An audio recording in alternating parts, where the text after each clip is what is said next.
gaganap na rally ng Marcos Resign Movement. Sabog, bangag, sa Senado, BBM Marcos Jr. Resign.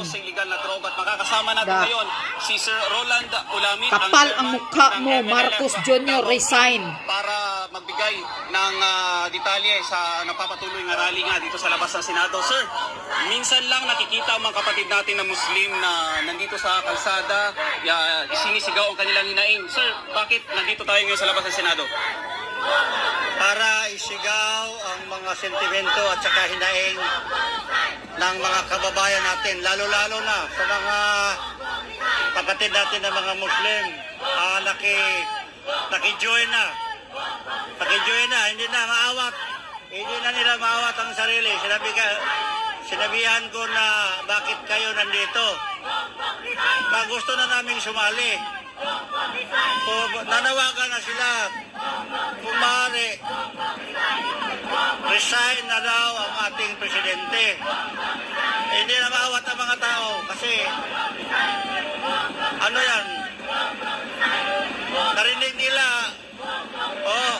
ang chant ng mga tao, Bongbong resign, Bongbong resign. Kaya Bongbong resign din kayo.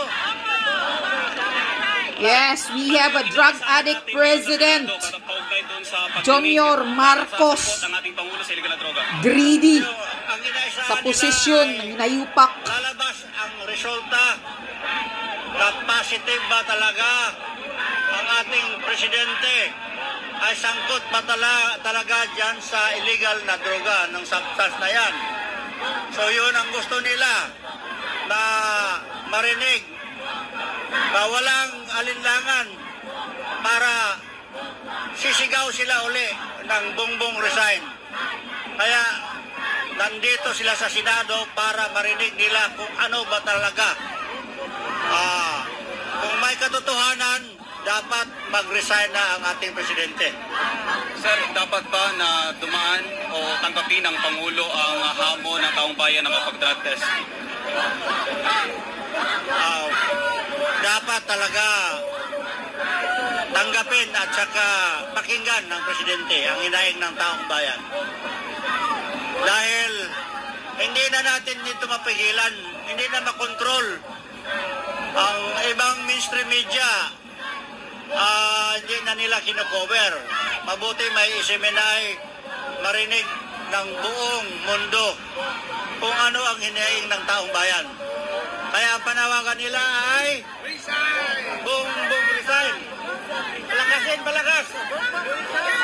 Palakasin nyo! Bongbong resign daw. Sir, ano masasabi ninyo tungkol doon sa patuloy na pag-iwas ng Pangulo tuwing tinatanong siya patungkol dito sa illegal na droga? Siguro ayaw pa niyang maipit siya. Kaya umiiwas siya. Hindi ko pa alam kung ano talaga ang nangyari sa loob, kung dumating ba ang presidente o wala. Pero dapat mag-attend siya, harapin niya ang hamon ng taong bayan. So, ito, parami ang nananawagan ng Bongbong resign. Ulit-ulit ko, wala ka namang masabi. Ano ba yan? Ano yung mga sinasabi mo? Kung saan tayo. Ang mga tao ayaw pang umuwi. Ang mga tao ayaw pa nilang paawat ang mga tao dito. Yes, sir, maraming salamat.